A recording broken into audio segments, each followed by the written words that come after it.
Hello बंधुओं, स्वागत है आप सभी का मैथ्स 259 पर।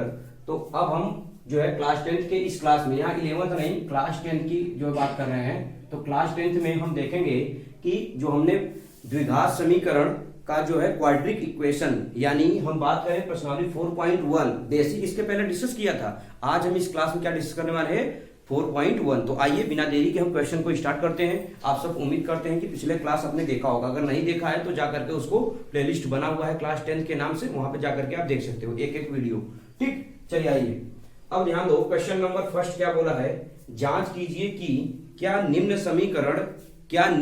समीकरण द्विघात समीकरण है। माने पूछा है कि क्या जो नीचे दिया हुआ है आप सबके किताब में या स्क्रीन पे दिखाई दे रहा होगा कि ये सब समीकरण द्विघात समीकरण है कि नहीं है। तो देखो क्वेश्चन नंबर फर्स्ट, तो फर्स्ट क्या है आइए चेक कर लेते हैं। हालांकि ये क्वेश्चन में कराया था, ठीक है, ये नहीं है, ये क्वेश्चन इस तरीके का बता दिया था, x + 1 इज इक्वल टू का whole square is equal to 2x - 3। ये पहले प्रूव करना है, मतलब दोनों ये चेक करना है द्विघात समीकरण है कि नहीं है। तो आ जाओ, ये बताओ क्या दिख रहा है, a + b का होल स्क्वायर, यानी हम इसको फटाफट सॉल्व करेंगे तो x² + 1 का स्क्वायर प्लस 2x आ जाएगा। फिर यहां गुणा करेंगे क्या जाएगा 2x, और 2 का गुणा 3 में करेंगे क्या जाएगा 6। क्लियर हुआ कि नहीं हुआ। अब ध्यान दो क्या करना है भाई, ये 2x से 2x क्या हो जाएगा कैंसिल आउट, क्योंकि ये भी प्लस में है इधर भी प्लस में, तो क्या हो जाएगा कैंसिल आउट हो जाएगा। चलो अब ध्यान दो, तो आपका बचेगा क्या x², एक का वर्ग करोगे क्या आ जाएगा 1 ही आ जाएगा, और माइनस है तो इधर चला जाएगा क्या हो जाएगा +6 बराबर क्या हो जाएगा 0। अब इसको सॉल्व करेंगे क्या हो जाएगा x² और जोड़ देंगे क्या हो जाएगा +7 बराबर 0। बताओ द्विघात समीकरण तभी होता है जब दो घात रहता है, तब बताओ ये द्विघात समीकरण है कि नहीं है। तो लास्ट लिख दोगे क्या कि अतः यह क्या है द्विघात समीकरण है। माने पहला कैसा समीकरण है, द्विघात समीकरण है। ठीक है, आइए एक का क्वेश्चन और डिस्कस कर लेते हैं। बाकी देखो बहुत आसान क्वेश्चन है जो कि आपको दिखाई दे रहा है, देखो दिखाई दे रहा है ना, ये क्वेश्चन पहला और दिया है कई कितना क्वेश्चन दिया है आपका, टोटल मिलाकर के 8 क्वेश्चन दिए हुए हैं, तो सभी को सॉल्व कर लेना। ठीक है, बड़ा ही आसान क्वेश्चन है। कठिन होता तो मैं खुद ही बता देता कि भाई चलो बता देते हैं, लेकिन गुड़ा उड़ा तो करना आता है। जब दो घात मिलेगा तो आप बता देना कि द्विघात समीकरण है, अगर नहीं आएगा तो बता देना द्विघात समीकरण नहीं है। क्लियर। तो आ जाओ अब हम क्वेश्चन नंबर क्या डिस्कस करेंगे, दूसरा क्वेश्चन नंबर 2 का पहला। लेकिन आइए पहले क्वेश्चन देख लेते हैं। देखिए स्क्रीन पे दिखाई दे रहा होगा आप लोगों को कि निम्न स्थितियों को द्विघात समीकरण के रूप में निरूपित कीजिए। पहले क्या काम करना है, द्विघात समीकरण के रूप में निरूपित करना है। तो क्वेश्चन नंबर फर्स्ट देखोगे, एक आयताकार भूखंड का क्षेत्रफल 528 मीटर स्क्वायर है, क्षेत्र की लंबाई मीटर में चौड़ाई के दुगने से एक अधिक है, यानी आपका जो क्षेत्रफल हो जाएगा चौड़ाई के दुगने से क्या हो जाएगा एक अधिक है। हमें भूखंड की लंबाई और चौड़ाई ज्ञात कीजिए। क्या ज्ञात करना है, भूखंड की लंबाई और चौड़ाई। अब ध्यान दो आपका क्या हो जाएगा कि पहले आप देखोगे हमको भूखंड की क्या बतानी है, लंबाई और चौड़ाई बतानी है। तो लंबाई चौड़ाई जब पता ही नहीं है तो हम क्या करेंगे, मान लेंगे। माना भूखंड की लंबाई तथा चौड़ाई मान लेते हैं। तो देखो माना भूखंड की चौड़ाई क्या मान लेंगे x मीटर, क्या मान लिया x मीटर, तथा लंबाई, ध्यान दो लंबाई क्या हो जाएगा, क्योंकि वो दे रखा है, क्या दिया है आपका दुगने से एक अधिक है। भैया लंबाई जो है मतलब बताया है कि चौड़ाई x मान लिए, चौड़ाई से दुगने से, माने चौड़ाई कितना है x, तो इसके दुगने से एक क्या है अधिक है। इतना मीटर आपका क्या हो जाएगा, इतना मीटर आपका हो जाएगा लंबाई। समझ पाए कि नहीं। ये देखो माने हमने चौड़ाई को मान लिया, लंबाई दुगने से एक अधिक है तो दुगने से एक अधिक हो गया। अब देखो आयताकार भूखंड का क्षेत्रफल, तो लिखो आयताकार भूखंड का क्षेत्रफल कितना दे रखा है बच्चे 528 मीटर स्क्वायर। समझ में तो आ रहा है ना बंधु। ध्यान दो क्या मैंने बताया कि ये मानेंगे और ये दुगने से एक अधिक था, ये लिख दिया, और क्षेत्रफल दिया है। तो बताओ आयत का क्षेत्रफल क्या होता है, लंबाई गुणित चौड़ाई। तो लिख दे रहा हूं लंबाई गुणित चौड़ाई बराबर दिया है क्या, 528 मीटर स्क्वायर। जरा ध्यान से, लंबाई बराबर क्या है, देखो क्या है आपका 2x प्लस 1 इंटू चौड़ाई कितनी आई है, x इज इक्वल टू 528, ठीक है, मीटर स्क्वायर अभी छोड़ देते हैं। अब इसको सॉल्व करेंगे, आइए यहाँ पे देख लेते हैं, ठीक है ना। तो जब इसको देखेंगे भाई गुणा कर देंगे, x पहले है क्या, एक लाइन और हल कर लो। तो जब यहाँ पे गुणा करेंगे 2x का गुणा कर देंगे, क्या हो जाएगा भाई 2x स्क्वायर, और जब यहाँ पे क्या करेंगे x का गुणा कर देंगे, क्या हो जाएगा प्लस x बराबर क्या हो जाएगा 528। क्लियर हुआ कि नहीं सभी लोगों का। अब ध्यान दो, ये 528 इधर प्लस में इधर जाएगा, क्या हो जाएगा माइनस हो जाएगा, यानी समझो क्या आ जाएगा x स्क्वायर प्लस प्लस क्या है x और माइनस, ये इधर जब प्लस इधर जाएगा क्या हो जाएगा माइनस 528 इज इक्वल टू 0। क्या सभी लोग समझ में आया, ध्यान दो कैसे हुआ, समझ में आ गया ना भाई। पहले हमने क्या किया, गुणा कर दिया, और गुणा करने के बाद क्या हुआ 528 हमने यहाँ पे लिख दिया। अब क्या करेंगे 528 का गुणा इसमें करेंगे, ठीक है, और जो गुणा करने जो आएगा घटाने पे, यहाँ पे देखो कुछ नहीं दिख रहा है, गुणनखंड करनी है, और गुणनखंड विधि हमने बताया भी था। यानी ध्यान से देखो, जिनको नहीं आ रहा है समझने की कोशिश करो, यहाँ पे क्या करोगे 528 का गुणा किसमें करोगे, 2 में, जो भी आए, हमको लाने से मतलब नहीं है, ठीक है। अब इन दो की तरह गुणा करेंगे तो जो भी आएगा, लेकिन इसका हम गुणनखंड कर लेंगे। देखो गुणनखंड करोगे तो आपका आ जाएगा 32 इंटू 33। आप गुणा कर लेना, जितने का गुणा ये आएगा उतने का गुणा ये आ जाएगा, ठीक है। मतलब गुणनखंड है, हालांकि मैं सिखा चुका हूं तो इसलिए मैं ज्यादा समय नहीं लूंगा इसमें बताने में, तो ये हो जाएगा। अब देखो क्या आ जाएगा 32 इंटू 33, तो यानी देखो ध्यान समझो एक्स स्क्वायर प्लस यहाँ पे क्या हो जाएगा भाई, इसके जगह अगर मैं करूं 33 में से 32 घटाएंगे तो भाई 1 आ जाएगा, क्योंकि कुछ नहीं है तो 1, और माइनस 528 है तो 528 इक्वल टू 0। आइए इसको सॉल्व कर ले आगे। तो एक्स स्क्वायर प्लस जब हम गुणा करेंगे क्या आ जाएगा भाई 33x, और जब हम क्या करेंगे 32 करेंगे क्या आ जाएगा 32x, और माइनस क्या हो जाएगा 528 इक्वल टू 0। क्लियर। अब ध्यान दो, इन दोनों में क्या कॉमन है, x कॉमन है। क्या कॉमन ले लोगे, x कॉमन ले लोगे। तो जब x कॉमन ले लेंगे तो यहाँ क्या बचेगा भाई 2x, भाई x यहाँ से कॉमन ले लेते, यहाँ बचा 2 और x भी बच गया, और प्लस क्या हो जाएगा 33। अब यहाँ पे देखो हमने बताया था ये वाला ब्रैकेट सेम उतार लो, ठीक है। इस तरीके का क्वेश्चन जब आता है तो मैंने आपको सीधा सीधा बताया कि ऐसे क्वेश्चन में आपका देरी नहीं करनी है। क्या, यह एक कॉमन लो और एक यही उतार दो। अब देखो यहाँ माइनस है यहाँ प्लस है, तो क्या ले लोगे माइनस। अब दिक्कत ये है कि यहाँ पे देखो 32 है और यहाँ पे क्या है 2, तो कितना कॉमन लोगे 16, तभी तो 16 दूना 32 और 16 का गुणा 33 कर दोगे तो आ जाएगा 528 आ जाएगा। अब ध्यान दो, अब ये दोनों कॉमन हो जाएगा, 2x प्लस क्या 33 माइनस माइनस नहीं सॉरी ब्रैकेट बनाओगे तो क्या लिख लोगे x minus 16 is equal to 0। अब प्रत्येक टर्म को 0 के बराबर दिखाओगे, लेकिन ध्यान दो क्या ये वाला प्लस में है तो क्या आ जाएगा माइनस में। अब भाई कोई भी लंबाई माइनस में हो नहीं सकता, इसलिए जो है ये माइनस में नहीं लेंगे। ध्यान दो क्या समझाने की कोशिश कर रहा हूं, यानी 2x प्लस जो 33 बराबर 0 ले लोगे तो 2x बराबर क्या आ जाएगा, प्लस में है तो क्या हो जाएगा माइनस, और x का इधर 2 का गुणा इधर क्या हो जाएगा भाग, माने 33/2। तो क्या बताओ पॉसिबल है, लंबाई कभी माइनस होता है नहीं, इसलिए ये वाला मान जो है हम नहीं लेंगे। अब लेंगे किसको, ध्यान दो x माइनस 16 बराबर 0, माइनस है तो क्या हो जाएगा प्लस, तो x बराबर क्या आ जाएगा 16, तो ये आपका हो जाएगा। यानी x की वैल्यू कितनी आई 16, माने 16 है क्या, देखो 16 हमने क्या माना था, देखो भूखंड की चौड़ाई, तो लंबाई आपकी ये हो जाएगी। तो लास्ट में लिखो कि क्या, अतः भूखंड की लंबाई, भूखंड की लंबाई कितना हो जाएगा 16 है तो हो जाएगा 16 मीटर, तथा आपका हो जाएगा लंबाई बराबर, लंबाई मतलब हो जाएगा कितना, लंबाई है कितना देखो 2x प्लस 1 है बराबर ना, तो हम रखेंगे 2 इंटू एक्स की वैल्यू 16 प्लस 1, 16 दूना 32 और 32 और एक कितना हो जाएगा 33 मीटर है। समझ पाए कि नहीं।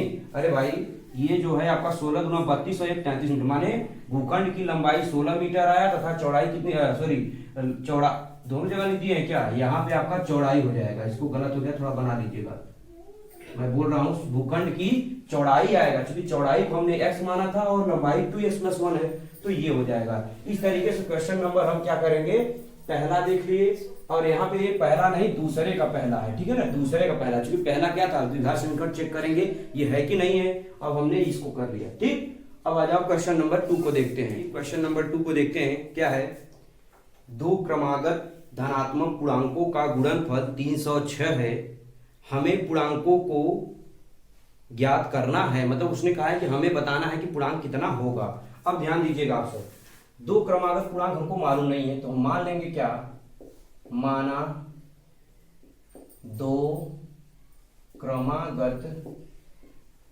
पूर्णांक, दो क्रमागत पूर्णांक, यही कहा है ना, दो क्रमागत धन पूर्णांक, तो यहां पे आप लिख लो धन पूर्णांक, दो क्रमागत धन पूर्णांक। हम मान लेंगे x है और x+1 है, समझने की कोशिश करना। एक तो मैंने मान लिया x, तो अगला एक जोड़ दिए x+1, दो ही कहा है, 3 कहता तो x+2, अगर 4 कहता तो x+3, 5 कहता तो x+4, इस तरीके से हम क्वेश्चन को ले लेंगे। ठीक है, लेकिन ध्यान दो बच्चे, गुणनफल दिया है क्या, मतलब इन दोनों माने दोनों पूर्णांक, दोनों क्रमागत का गुणनफल माने प्रश्नानुसार, ध्यान दो प्रश्नानुसार क्या हो जाएगा, दोनों का जो गुणनफल है, तो गुणनफल का मतलब समझो पहली संख्या और दूसरी संख्या का गुणनफल माने x × x+1, इन दोनों का जब हम गुणा कर देंगे तो किसके बराबर हो जाएगा, 306 के बराबर। उसमें 306 ही दिया है ना, यही, चलो देख लो यही दिया था। अब क्या करोगे, गुणा कर दोगे, तो जब गुणा करोगे बच्चे क्या आ जाएगा, x² x का गुणा 1 में करेंगे क्या आ जाएगा, +1 बराबर हो जाएगा 306। अब ध्यान से देखो क्या आएगा, हमने कहा ये प्लस में है, अभी बताया था, इधर जाए क्या हो जाएगा माइनस, यानी x² + x - 306 = 0। अब 306 का ऐसा गुणनखंड करना है कि घटाने क्या आ जाए आपका 1 आ जाए, ध्यान दो ये माइनस है इसलिए कर रहे हैं, घटाने क्या आ जाए 1। अब बनाना पड़ेगा, तो भाई बना दो, ठीक है ना, बनाओ कैसे किया जाता है मैंने समझा चुका, जैसे 306 है, इसका गुणनखंड कर दोगे, जब इसका गुणनखंड करोगे तो 15 और 3 आ जाएगा नहीं आ जाएगा। अब जब इसको गुणा करोगे तो 3 से काटोगे, 3 × 5 = 15, 1 आ जाएगा, फिर 3 से काटोगे तो 17 आ जाएगा, फिर 17 से काट दोगे, काट दिए। लेकिन अब इसको क्या करना है, सेट करना है, ऐसा सेट करो कि 1 आना चाहिए। जैसे हम कह दें कि 2 है, 2 × 6 और 6 × 18, 1 कर दे और 17 1 कर दे, अब घटाओगे इन दोनों का 1 ही आ रहा है कि नहीं आ रहा है, इस तरीके से आप बना, और लेकिन गुणा करोगे तो भी 306 ही आएगा, माने 18 और क्या आ गया 17। ये तो रफ्तार में मैंने समझा दिया। करोगे क्या, तो x² प्लस जहां ये है इसको लिख दो 18 माइनस क्या 17, क्योंकि घटाने पे तो घटा दिया, और x है तो x माइनस 306 है तो 306 = 0। क्लियर, आगे देखो, अब ये जैसे है वैसे उतार दो x², 18 का गुणा x पर दोगे क्या हो जाएगा 18x, ये माइनस है तो माइनस 17 का गुणा करोगे क्या हो जाएगा 17x, और माइनस हो जाएगा 306 = 0। क्लियर, अब ध्यान दो, अब क्या करोगे, अब यहाँ पे देखो कॉमन ले लोगे, क्या करोगे कॉमन, जब इसको कॉमन करोगे कितना आ जाएगा आपका, जब ये कॉमन करोगे तो आ जाएगा x, तो यहाँ आ जाएगा x प्लस कितना हो जाएगा 18। अब क्या करना है, मैं बार बार एक ही चीज समझाता हूँ, कुछ मत करना, यहाँ ज्यादा दिमाग ही मत लगाना, सीधा ये वाली ब्रैकेट उतार लेना। क्लियर, ये नया मेथड है, इसको ध्यान समझना। अब क्या करेंगे, देखो बच्चे यहाँ तो 17 है, यहाँ क्या है x है, तो क्या बताओ आप पहले, यहाँ पे 17 है, यहाँ 17 है, यहाँ x है, तो 17 लाने के लिए क्या करोगे 17 का गुणा कर दोगे। क्लियर, अब ध्यान दो, अब देखो यहाँ माइनस है, यहाँ तो प्लस है, तो जब माइनस गुणा करोगे तभी तो होगा। अब क्या करोगे, ये दोनों ले लो सेम ब्रैकेट, इस चीज का विशेष ध्यान रखना, ये सबसे अलग तरीका बता रहा हूं आपको, माइनस बराबर 0 हो जाएगा। ठीक, अब प्लस वाला नहीं लेना है, बार बार समझा रहा हूं, क्योंकि प्लस वाला लोगे तो आपको माइनस जाएगा, क्योंकि पूछा है धन पूर्णांक तो धन में आएगा, क्योंकि ये प्लस है इधर जाएगा माइनस, तो केवल माइनस लोगे तो अपने आप प्लस आ जाएगा, तो x - 17 = 0, तो x = क्या हो जाएगा 17, ये आ गई x की वैल्यू। तो लास्ट में पूछा क्या, अतः दो क्रमागत धन पूर्णांक, तो लिख लोगे यहीं पे क्या, यहीं ऊपर लिख दे रहे हैं, अतः दो क्रमागत धन पूर्णांक क्या हो जाएंगे भाई, देखो दो धन क्रमागत पूर्णांक, पहला x की वैल्यू कितनी आई 17, तो लिख लोगे क्या 17 और कामा 17 प्लस 1, तो जब इसको हल करोगे तो क्या आ जाएगा 17 और अगला आ जाएगा 18 है। तो समझ में आया कि नहीं आया? देखो क्वेश्चन बहुत ही आसान है, समझ गए कि नहीं? क्वेश्चन में कोई दिक्कत नहीं है, बस कंसेप्ट को समझो कैसे हम लगाते हैं क्वेश्चन को, इजी। और ये सब क्वेश्चन आपको 4 नंबर में देखने को मिलेगा। इस तरीके के क्वेश्चन 4 और 6 नंबर के हर साल बोर्ड में आए हैं और आएंगे। मैं पहले से ही बता दिया कि अगर ये चैप्टर आप छोड़ के जाओगे, अगर एक भी क्वेश्चन छोड़ के गए तो समझ लेना कि आपका 4 या 10 नंबर चले जाएंगे। 10 नंबर कैसे? 4 या 6 नंबर में आते हैं तो आपका छूट जाएगा। तो आ जाओ, अब हम क्वेश्चन नंबर 3 को यहीं पे देख लेते हैं, ठीक है? तो देखो क्वेश्चन नंबर 3 क्या है, आपको स्क्रीन पे दिखाई दे रहा होगा। रोहन की मां उससे 26 वर्ष बड़ी है, क्वेश्चन में बोला है ऐसा। उसकी आयु का गुणनफल अब से 3 वर्ष पश्चात 360 है। अब एक चीज ध्यान दो, अब इसके आगे क्या करूंगा, गुणनखंड तक यहां बना के छोड़ दूंगा, इसके आगे आपको सॉल्व कर लेनी है गुणनखंड। मैं बार बार बताया गुणनखंड करनी है, कर लोगे ना? तो देखो अब तो क्या कहा है, रोहन की मां उसे 26 वर्ष बड़ी है, उनकी आयु का गुणनफल अब से 30 वर्ष पश्चात कितना है, 360 है, हो जाएगी। रोहन की वर्तमान आयु ज्ञात कीजिए। किसकी पूछा है? रोहन की। तो हम क्या मान लेंगे, माना, ध्यान समझना, माना रोहन की आयु क्या मान लेंगे, x वर्ष। क्लियर? हमने x वर्ष मान लिया, माने वर्तमान आयु है। जब ये क्या है, वर्तमान आयु है। अब देखो रोहन की मां की आयु, रोहन के मां की आयु 26 वर्ष बड़ी, माने x प्लस कितना हो जाएगा, 26 वर्ष। समझ पाए कि नहीं? यही बोला था आपका क्वेश्चन में, ठीक है? यही बोला है ना, देख लो 26 वर्ष बड़ी है, उनकी आयु का गुणनफल, माने प्रश्नानुसार पहले लिख लो, प्रश्नानुसार क्या है, सुनो, गुणनफल 3 वर्ष पश्चात माने 3 साल बाद। अब बताओ 3 साल बाद माने 3 वर्ष बाद, लिख दे रहा हूं 3 वर्ष बाद उनकी आयु का गुणनफल कितना दे रखा है, 360। समझो, यानी 3 वर्ष माने रोहन भी 3 वर्ष, भाई आज से 3 साल बाद की बात हो रही है, तो माने 3 साल जुड़ेगा, किसमें जुड़ेगा, रोहन में, माने रोहन में 3 साल जुड़ेगा और इंटू गुणा करना है, क्योंकि का है गुणनफल, किसमें, मां की आयु, मां की कितनी है, x प्लस कितनी है, 26, लेकिन इसमें भी 3 जोड़ देंगे, बराबर 360। समझ में आया कि नहीं आया? क्या बोला है, देखो माने 3 साल बाद माने क्या, रोहन की आयु अगर x है तो कितना हो जाएगा, x प्लस 3, और ये मां कितनी है, x प्लस 26 है, तो 3 वर्ष बाद इसमें भी 3 जुड़ेगा, क्योंकि जब भी बढ़ेंगे दोनों साथ में बढ़ेंगे, और दोनों का गुणा कर दिए 360। आ जाओ इसको सॉल्व कर लेते हैं। तो x plus 3 into x plus, जोड़ दो भाई, कितना हो जाएगा 29 इज इक्वल टू 360। आ जाओ x का गुणा x करेंगे, क्या हो जाएगा, x स्क्वायर, x का गुणा 29 करेंगे बच्चे, कितना आ जाएगा 29x। क्लियर? अब x का गुणा 3 में करो, क्या आ जाएगा 3x। अब x का गुणा 29 में कर देंगे, कितना आ जाएगा भाई, 9 त्रिक 27, और 3 दूनी 6 और 2 कितना हो जाएगा 8, बराबर 360। समझ पाए कि नहीं? अरे भाई 9 त्रिक 27 और 3 दूनी 6 2 8। अब ध्यान दो बच्चे, अब क्या करोगे, एक्स स्क्वायर प्लस 29 में 3 जोड़ोगे, कितना आ जाएगा 29 3 32x, ये प्लस 87 है, एज इट इज उतार लो। अब ये प्लस इधर चला जाए, क्या हो जाएगा, माइनस 360 इज इक्वल टू 0।